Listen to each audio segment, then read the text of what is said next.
کم سړی چې دویم دریم څلورم واده کوي زما ورته دا نصیحت دی ښه په نه را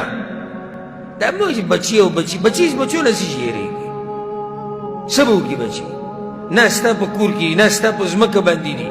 نه ستا پیسو ته دي او بیا دې هم هېرېږي ته او بچو ته دا وایم ادب یې زده کوي چې یو سړی طاقت لري د واده او کول غواړي نو بچي سره دا حق نشي چې پلار منع کړي که زنانه ښه به کېږي خو زنانه ده دا خو د هغوی طبیعت دی خو بچي بیا راولګي د مور دپاره غیرت کوي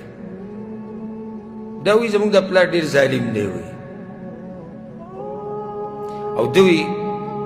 څه وخت کې ما پسې یو کس راغلی او ما ته وایي زموږ پلار وایي زړه مې ورسره نه کېږي بس لکه مسیح چې الله خیر یې څه کړي وایي دا مال کله